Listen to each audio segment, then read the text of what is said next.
वो आदमी भारत में खड़ा होकर कहता है कि अमेरिका भारत को दूसरा चीन नहीं बनने देगा। खुल्लम खुल्ला कह रहा है भारत में खड़ा होकर कि आप क्या चाहते हैं। 20 साल पहले जो गलती अमेरिका कर चुका, चीन को यहां कहां से कहां पहुंचा दिया हमने, वो हम भारत के साथ भी करें। फिर एक दिन भारत भी जो है सारी मार्केट पर, व्यापार पर कब्जा कर लेगा और हमारा ही नुकसान होगा। अब ये हम कभी नहीं होने देंगे। सुने। Again, India should understand that we're not going to make the same mistakes with India that we made with China 20 years ago in terms of saying, oh, you know, we're going to let you, be able to develop all these markets, and then the next thing we know, you're beating us in a lot of commercial things. We're going to make sure that whatever we do, it's fair to our people, because ultimately we have to be accountable to our own people, just as the government of India has to be accountable to its people. तो ये आप सोचिए, वो खुल के कह रहे हैं कि हम भारत को बड़ा बनाना हमारा काम नहीं है, और हम वो गलती एक बार चीन को बड़ा बना के कर चुके हैं। अब चीन हम ही को आंख दिखाता है। और ये बात त्रिपाठी जी सही कह रहे हैं कि ये पहले भी इस बात को कह चुके हैं, और कि अमेरिका का ये एजेंडा अब है कि भारत को हमें ज्यादा प्रेरित नहीं करना, ज्यादा बढ़ावा नहीं देना। एलआई वाला अपनी जगह। नहीं, क्रिस्टोफर जी जो कह रहे हैं उस पर ये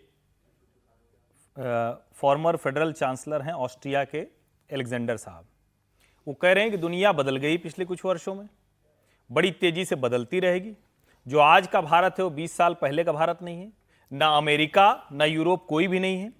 और वो कह रहे हैं कि every country is free to purchase the products they want. ये एक चीज। अब दूसरा मैं आपको बताता हूं और रोचक है। वो चाइनीज स्पोक्स पर्सन है, वो कह रही हैं in 2026 China is expected to contribute 26.6% to global real GDP growth, while India adds another 17%।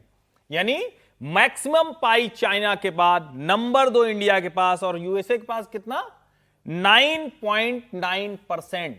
आप इस कहानी को समझिए। दुनिया बड़ी तेजी से बदल रही है। नरेंद्र मोदी की सरकार की नीति इतनी शानदार है इस मामले में, कोई युद्ध ना हो, कोई कॉन्फ्लिक्ट ना हो, हम बेवजह के ट्रेड बैरियर में ना फंसे, तो 10 साल बाद की कहानी जो ये कितना भी रोकने की कोशिश कर ले क्रिस्टोफर या ट्रंप, वो सब हो जाएगा। ट्रंप का क्या हाल है, वो वीडियो भी दिखाइए ना। अच्छी बात है कि खुल के बोल दिया, खुल के बोल दिया। भारत में किसी को भ्रम नहीं होना चाहिए इस बात में।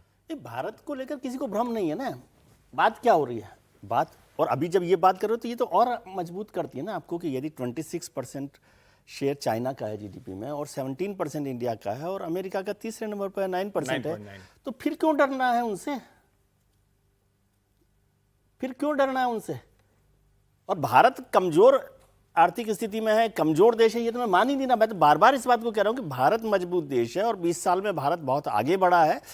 तो भारत जो 20 साल में आगे बढ़ा है, उस ताकत का इस्तेमाल कैसे करे, इस पर काम कर रहा है। और मैंने ये कहा कि भाई झुका नहीं है भारत, लेकिन डिप्लोमेसी में बहुत सारी चीजें होती है, हर चीज को लेकिन फिर आप कह रहे हैं डर क्यों रहे हैं, ये भी बोल रहे हैं।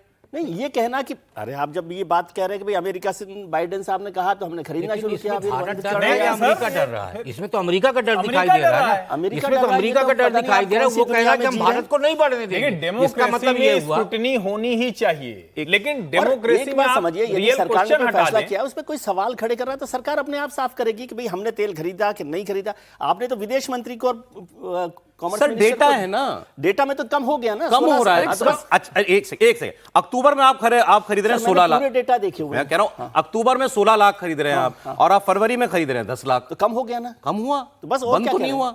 नहीं, बंद तो किसी ने, बंद की बात ही नहीं। हम तो पहले भी और ये उसके बाद है, ये सॉरी सर आपको रोक रहा हूं, ये उसके बाद है कि ट्रंप ने जब वो 25% का पेनल्टी वापस ले लिया। लेकिन 2022 से पहले हम 2.5 लाख बैरल ही खरीद रहे थे। ये भी तो देखना चाहिए। बंद नहीं हुआ, हम तो कह रहे हैं कि कम हुआ, और वो अमेरिका के फैसले के बाद हुआ। तो आप मानते हैं मतलब प्रेशर तो है, लेकिन उसका मतलब ये नहीं कि भारत ने कैपिटुलेट कर दिया। वो बिल्कुल ठीक बात है, उसमें नहीं हुआ। देखिए, हम जो रूस से तेल अभी खरीद रहे थे 2022 के बाद, वो किसी कंपल्शन में नहीं था।